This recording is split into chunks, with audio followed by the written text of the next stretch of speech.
Bem-vindo à Igreja Batista Boas Novas de Jacarepaguá e nós estamos muito felizes que você está aqui com a gente.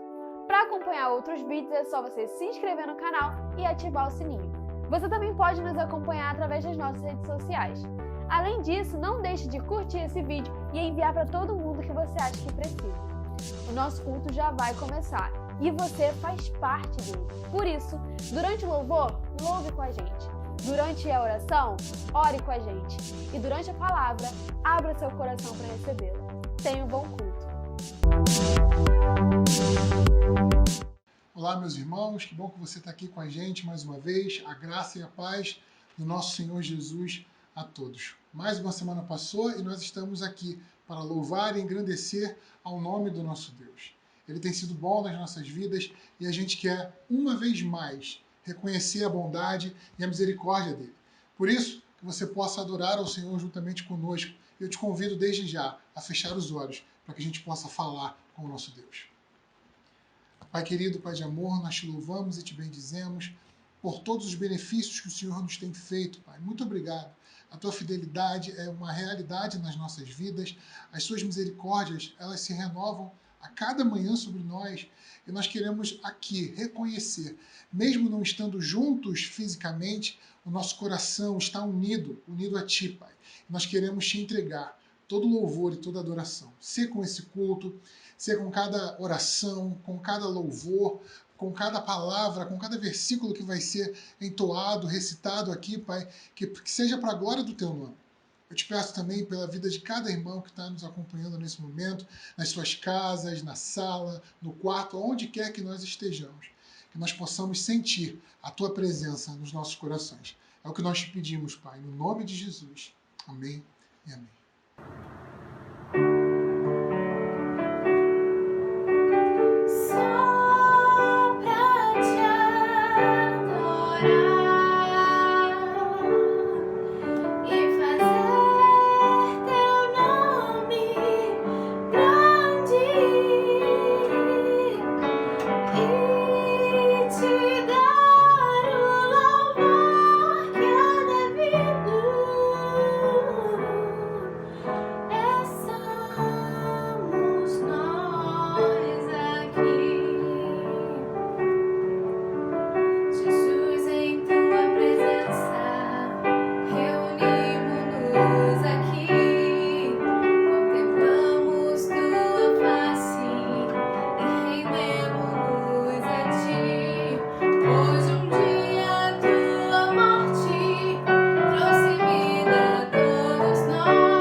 a obra do Senhor não para e por isso a Igreja Batista Boas Novas de Jacarepaguá também não. E estamos aqui para falar de alguns avisos do que temos feito durante esse isolamento social para que possamos manter a chama viva do Espírito Santo em nossos corações. A primeira coisa que queremos te incentivar é: não perca o contato com o seu irmão, não deixe de mandar mensagem para ele, ligue para aquele que faz um tempo que você não escuta a voz, fala no grupo do seu NIT, chama alguém para orar. A palavra de Deus diz: ó quão bom e quão suave é que os irmãos vivam em união. Que a gente não possa perder isso durante esse tempo de isolamento social, porque de fato é um presente de Deus. Esse é o momento que precisamos cuidar daqueles que estão no nosso lado todos os dias, ou seja, a nossa família.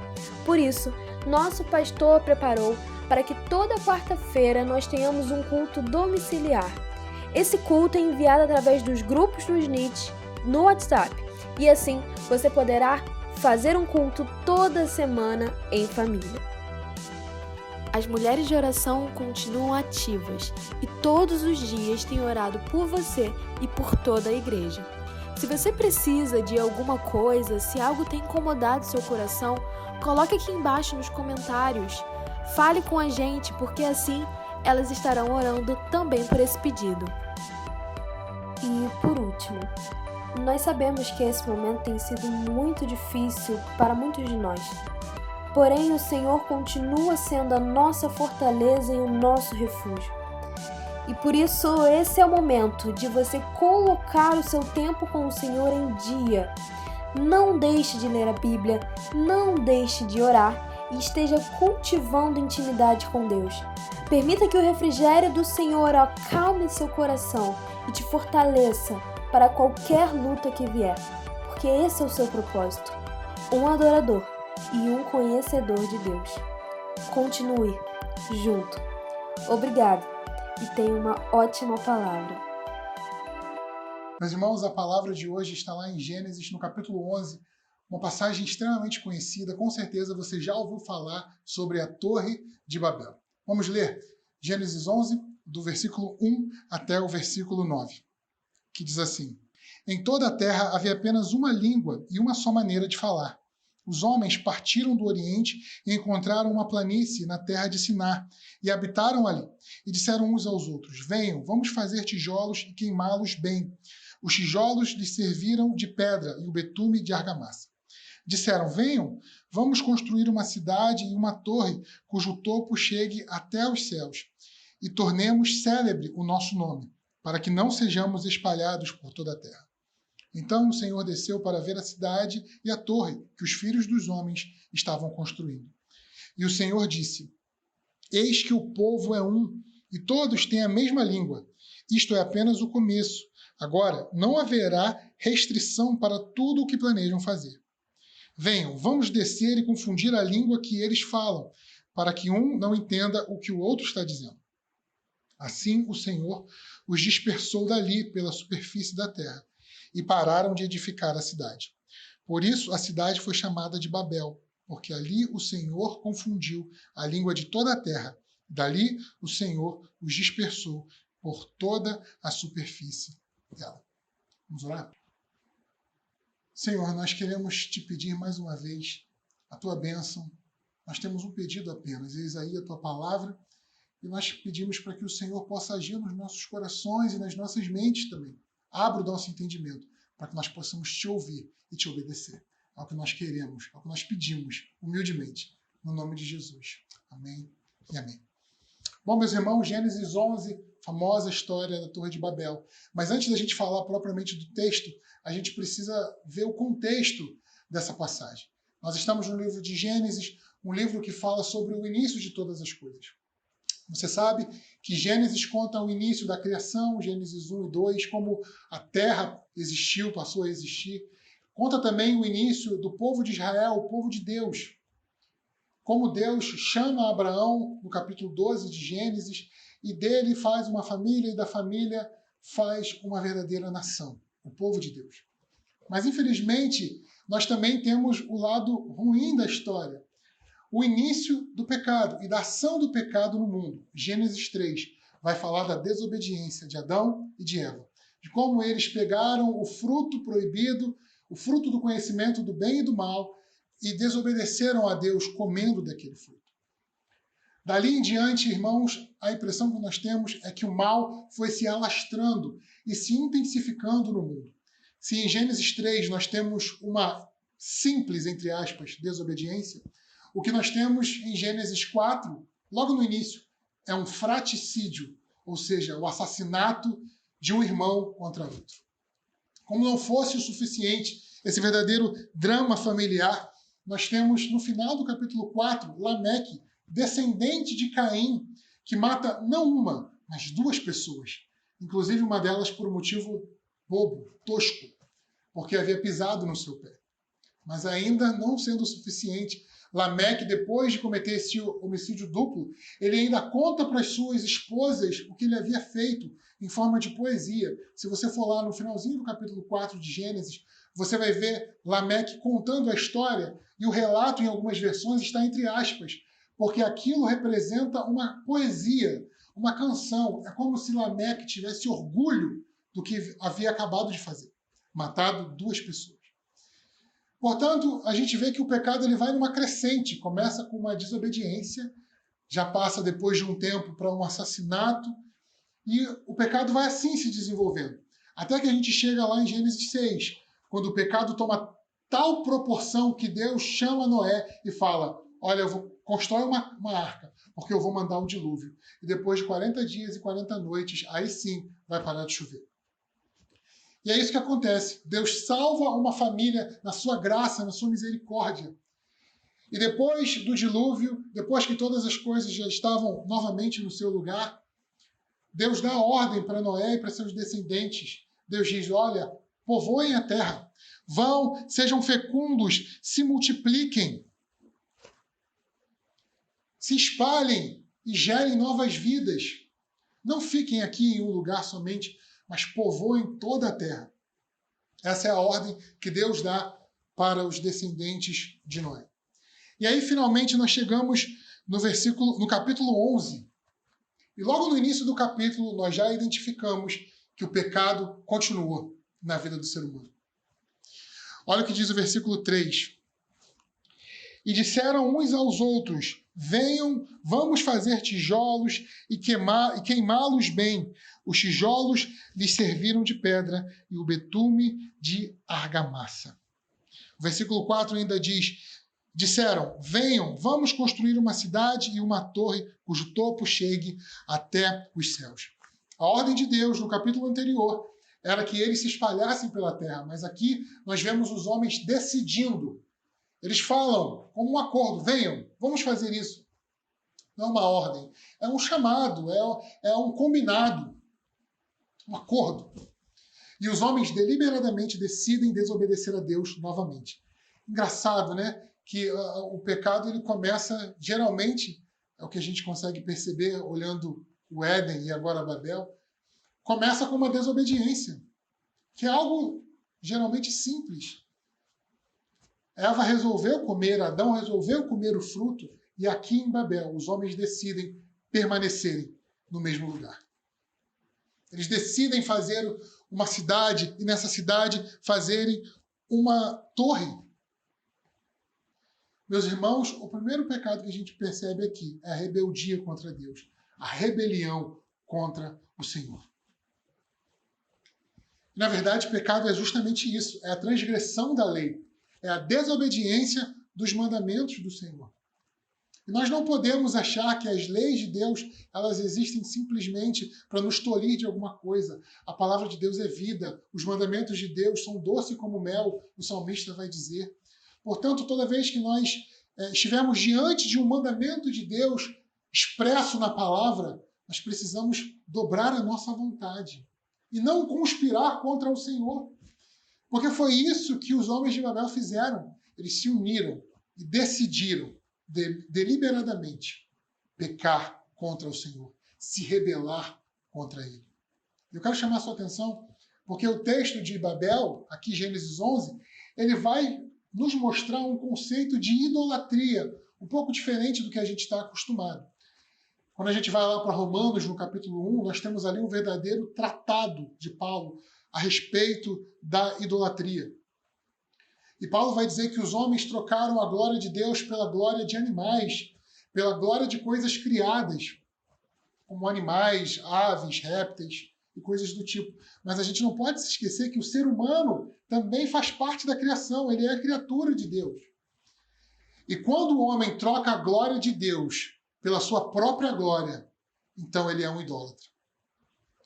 Não mais de outras coisas, não de uma estátua, não de um animal, mas ele passa a cometer um outro tipo de idolatria, que nós chamamos de egolatria. O que é uma egolatria? O que é a egolatria? É a idolatria de si mesmo. É a idolatria da sua própria vontade. Foi isso que os homens de Babel fizeram. Eu sei, nós sabemos qual é a vontade de Deus, que a gente se espalhe pela terra, mas nós vamos fazer a nossa própria vontade. Egolatria. A minha vontade é melhor do que a vontade de Deus. Eu decido fazer a minha vontade. Quando o nosso ego, quando a gente traz a glória que deveria ser de Deus, que nós deveríamos dar a Deus para nós mesmos, nós estamos cometendo a egolatria. E era exatamente isso que os homens queriam. Eles queriam glória. Eles queriam ser reconhecidos. É o que diz lá o versículo 4, quando ele diz o seguinte: façamos uma torre cujo topo chegue até os céus e tornemos célebre o nosso nome. Ou seja, vamos fazer o nosso nome conhecido. Vamos fazer o nosso nome famoso. Era isso que eles queriam, glória para eles mesmos. E, meus irmãos, o pecado, ele conduz a gente para isso mesmo.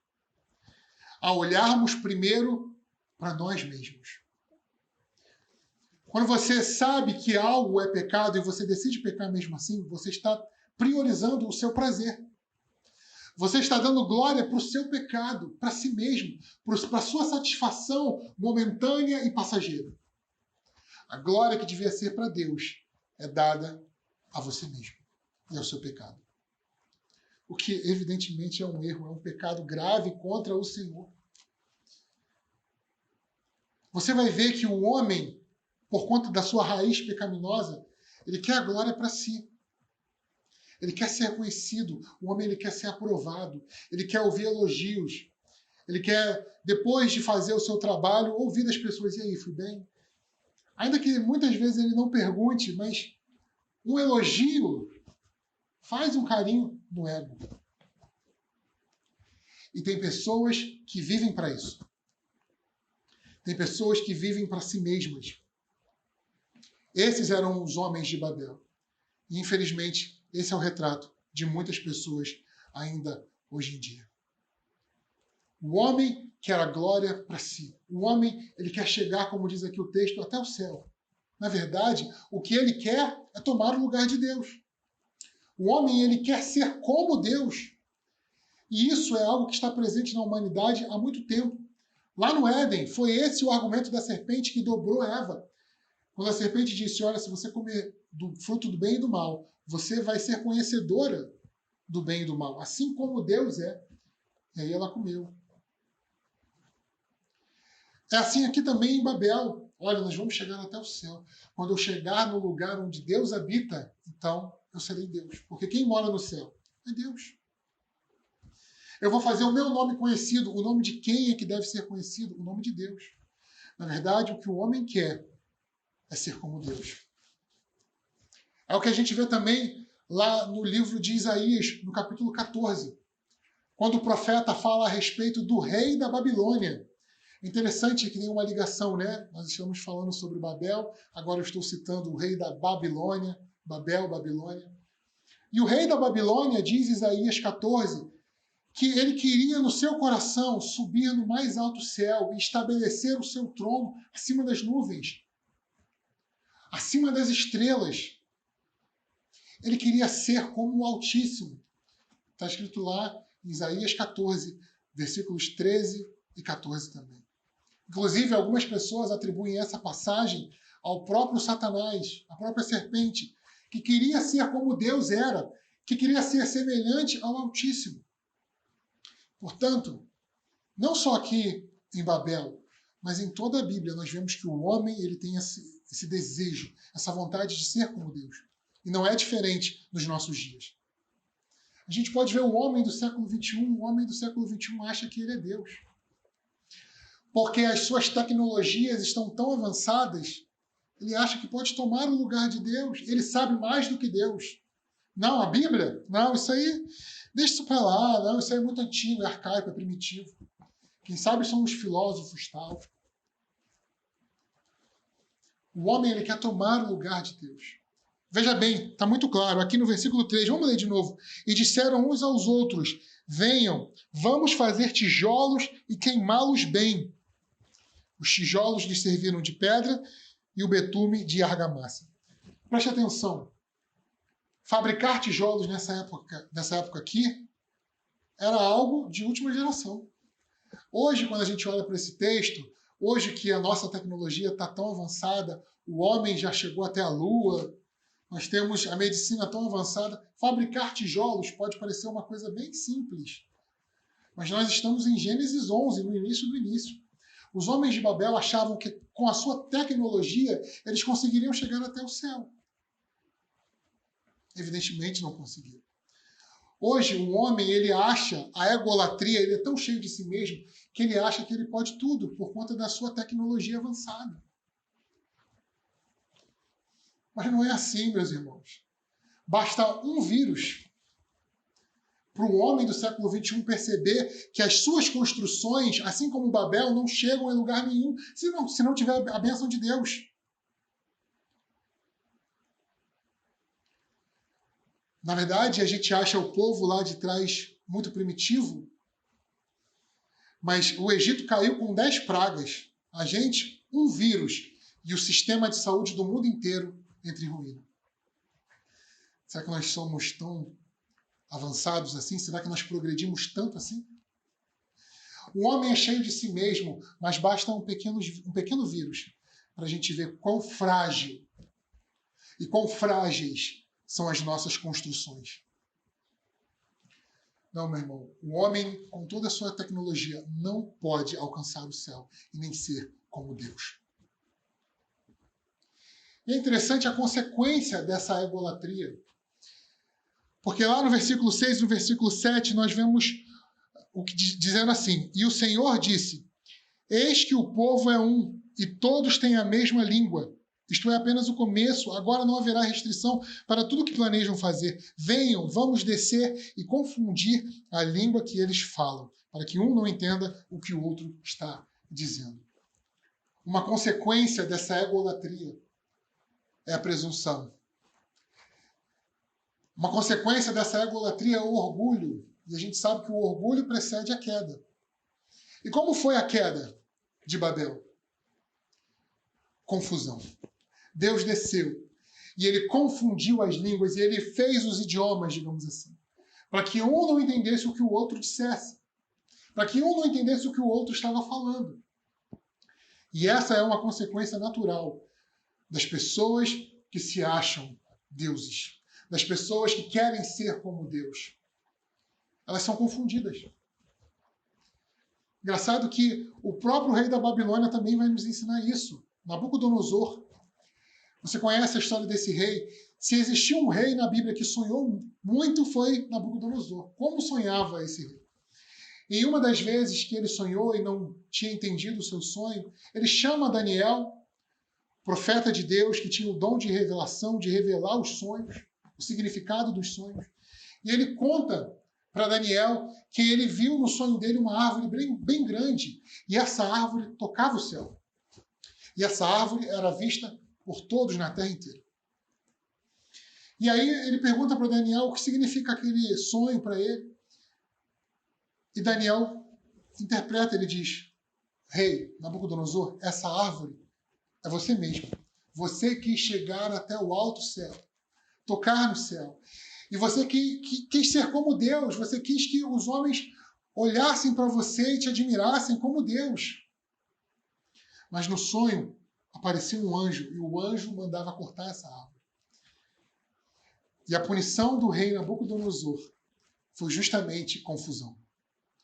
Depois de um tempo, Nabucodonosor não se arrependeu e uma verdadeira confusão mental veio sobre Nabucodonosor, tão severa que a Bíblia vai dizer que ele comeu capim juntamente com os bois. Veja bem, o rei do maior império, o homem mais poderoso do mundo, confundido, agora comendo capim juntamente com os bois. É isso que a egolatria faz. Ela traz confusão para o meio das pessoas. Ela traz confusão para o nosso meio. E como eu disse, o homem do século XXI, ele quer ser também Deus.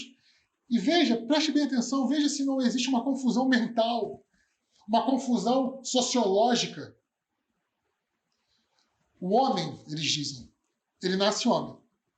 Mas ele não se identifica como homem, ele se identifica como mulher. E aí ele se transforma no seu exterior numa mulher. Aí você fala, poxa, o homem não se identificou e é mulher. E como se não bastasse, depois disso tudo, depois dessa transformação, ele resolve somente se relacionar com outras mulheres. Você fala, pô, ele era homem, aí virou mulher, aí agora ele... Meus irmãos, se isso não é uma verdadeira confusão, eu não sei mais o que é. E não somente essa ideia que está impregnada na sociedade, no mundo de hoje, mas tantas outras. O próprio aborto. As pessoas dizem assim, o aborto é uma questão de saúde pública, porque a mulher grávida procura uma clínica clandestina e acaba morrendo. Ok, isso é errado e a gente precisa pensar realmente numa maneira de resolver isso. Mas qual é a grande saída, qual é a grande ideia? Legalizar o aborto. Eles dizem isso. Então, vamos então, para que as mulheres não morram, vamos matar as crianças. Na barriga ainda da mãe. Pronto, é isso. Não, mas aí, poxa, alguém vai dizer que é assassinato, estamos matando as crianças. Caramba, é verdade. O que a gente pode falar então? Já sei. Vamos dizer que antes de nascer ainda não é criança. A criança está lá dentro da barriga, chutando a mãe. Sim, porque em alguns lugares o aborto é legalizado independente do momento da gestação. A criança está lá chutando a mãe. Não, mas ainda não é uma criança. Em alguns lugares não pode só a partir de tal... Meus irmãos, eu ouvi o coração da minha filha com 6 semanas no exame de ultrassom. O coração está lá, está batendo. Não, mas ainda não é gente, ainda não é criança. Então pode matar. É isso que eles dizem. Vamos matar o bebê antes que ele nasça. Resolvido o problema de saúde pública. Se isso não é confusão, meus irmãos. O homem espiritual discerne o que é espiritual. Porque o homem do século XXI, ele quer ser Deus, ele se enxerga como Deus. A confusão está plantada. Mas nós, que somos seres espirituais, homens espirituais, mulheres espirituais, nós que temos a palavra de Deus, nós precisamos pregar o Evangelho e não aceitar essa confusão, esse espírito de confusão que impera no mundo. E que, infelizmente, tem alcançado até muitas pessoas dentro da igreja. Mas a nossa vontade é que o nome de Deus seja glorificado, é que os mandamentos de Deus sejam colocados em prática. Por isso nós não aceitamos nenhum tipo de egolatria no nosso meio. Nós não aceitamos nenhum tipo de pensamento confuso, influenciado pelo mal. Porque o próprio Deus se opõe a essas ideias. E como povo de Deus, nós precisamos estar firmados na palavra, submissos ao Senhor, diferente dos homens de Babel que se rebelaram, submissos ao Senhor. Mas eu ainda quero te chamar a atenção para mais um ponto. Quando a gente pega essa passagem, são 9 versículos. Gênesis 11, de 1 a 9. E aí no hebraico a gente consegue perceber algo com mais facilidade do que em português. Mas o autor do texto, ele se utiliza de um recurso literário para enfatizar uma ideia no texto. Como é que é essa ideia? O primeiro versículo, ele relaciona ao último. O segundo versículo, ele relaciona ao penúltimo versículo. E assim vai, até fechar no versículo central, na ideia central, que é a mensagem principal daquela passagem. E qual é a mensagem principal da história de Babel? É o versículo 5, que nós vamos ler agora. Então o Senhor desceu para ver a cidade e a torre que os filhos dos homens estavam construindo. Meus irmãos, essa é a ideia central da passagem de Babel. Deus vê, Deus reina, Deus governa. Independente do mal estar crescendo, independente do mal estar se espalhando, mesmo que uma torre de Babel esteja sendo construída na nossa vizinhança, nós precisamos nos lembrar que essa é a mensagem principal. Deus vê. Ele sempre viu, ele sempre reinou, ele sempre governou. O Salmo de número 2 diz o seguinte, a partir do versículo 2 também. Os reis da terra se levantam e as autoridades conspiram contra o Senhor e contra o seu ungido, dizendo: Vamos romper os seus laços e sacudir de nós as suas algemas. Aquele que habita nos céus dá risada. O Senhor zomba deles. Na sua ira, a seu tempo, lhes falará e no seu furor os deixará apavorados, dizendo... Nós vamos parar por aí, porque eu quero deixar você curioso, para que você possa ir ler mais tarde aí, Salmo de número 2. Mas o que a gente precisa agora para a mensagem é entender que Deus sempre viu, que Deus está no governo, ele sabe exatamente o que está acontecendo, ele sabe que os reis da terra se unem para conspirar contra ele, assim como em Babel fizeram. Nada foge do domínio de Deus, nada foge do conhecimento de Deus. Ele sabe. E o texto aqui de Salmo 2 vai dizer que ele ri e que no seu tempo Deus irá falar com esses homens zombadores. Deus irá tratar com esses homens, com essas pessoas que tramam contra o Senhor. Por isso, a nossa postura, algo que a gente precisa trazer à nossa memória sempre, é essa verdade do versículo 5 de Gênesis 11.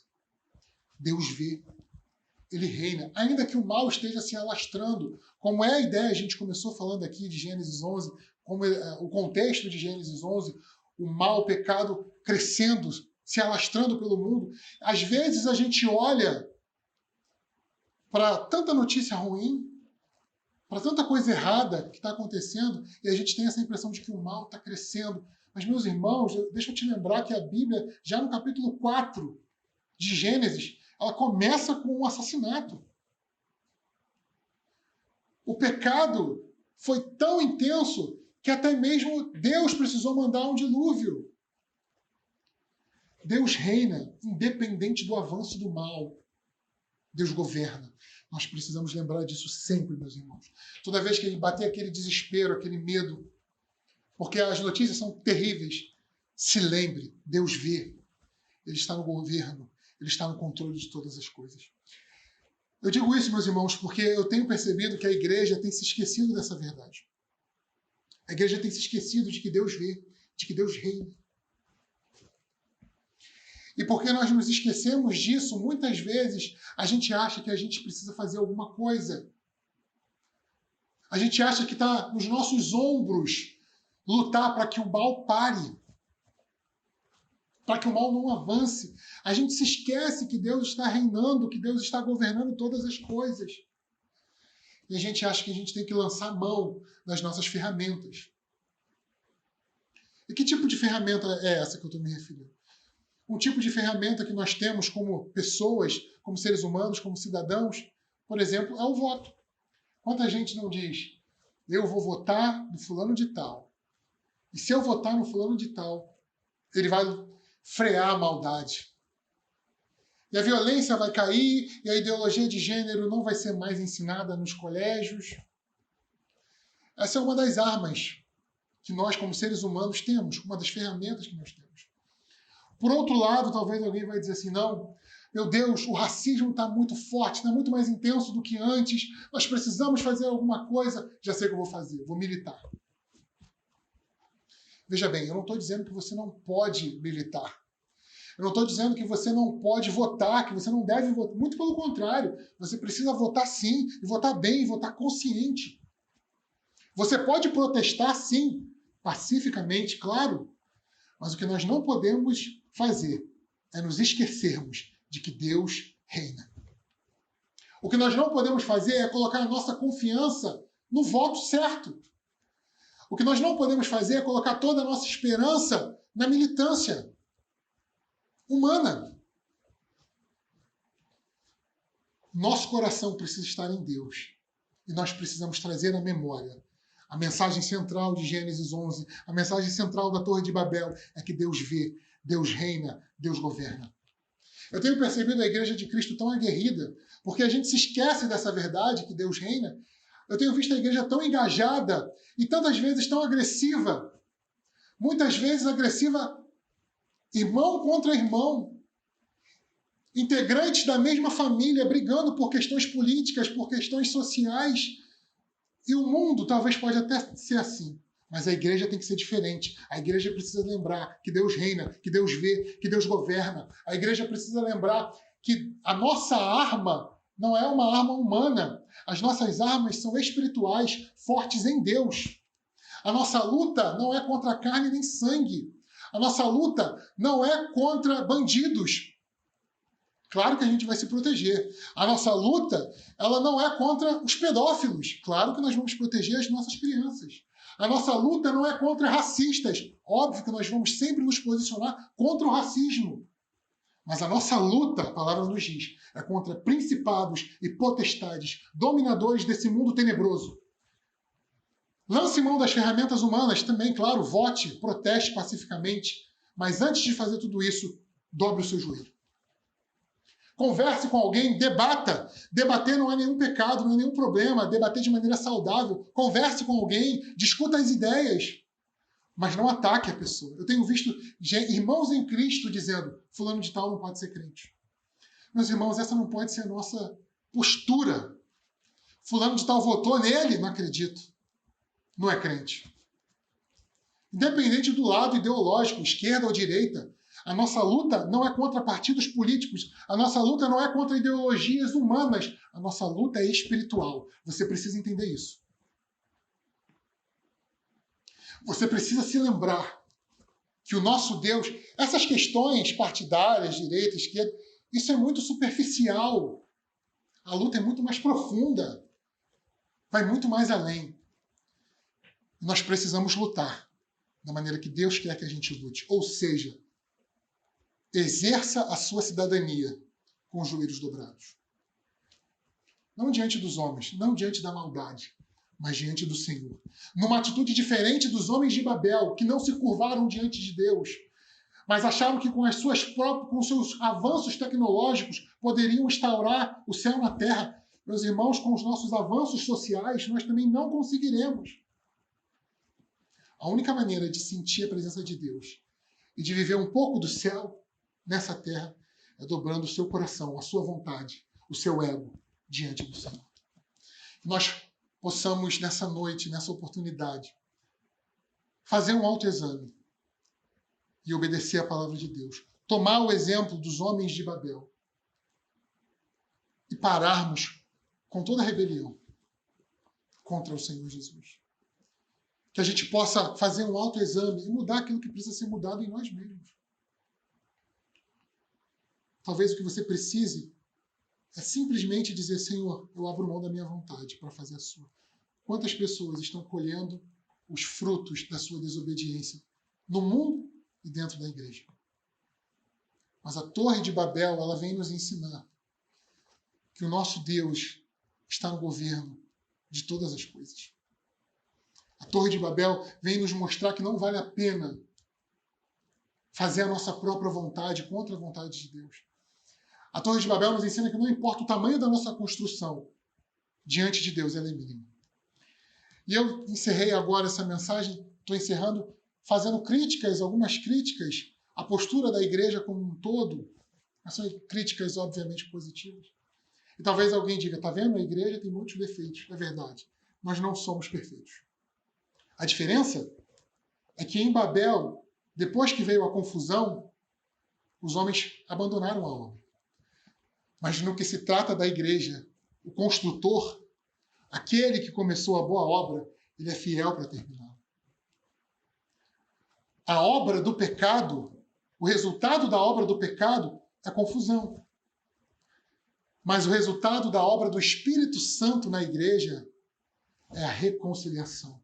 Em nome de Jesus, que haja perdão, que haja reconciliação com o Pai e com os irmãos, e com os parentes e com os amigos. Que Deus nos abençoe. Vamos orar para encerrar? Pai querido, Pai de amor, nós dobramos o nosso ego diante do Senhor. Nessa noite nós reconhecemos que temos falhado. Nós reconhecemos que não importa muito a nossa opinião, o que importa é a opinião de Deus. Nós reconhecemos, Pai, que a Tua vontade é melhor para as nossas vidas. Por isso, Pai, afasta toda a confusão das nossas vidas. Afasta toda a confusão dos nossos corações. Afasta a confusão da nossa família, do nosso emprego, da nossa vida contigo. Tem misericórdia de nós. Que nós possamos crescer em graça. Que nós possamos ser uma igreja, não uma igreja que deseja simplesmente ser grande, mas como um amigo meu disse outro dia, que nós possamos ser uma igreja grande na sua essência. Uma igreja que se dobra diante do Senhor. E a igreja grande na sua essência é uma igreja que olha para o céu e diz: todavia, seja feita a tua vontade, não a minha.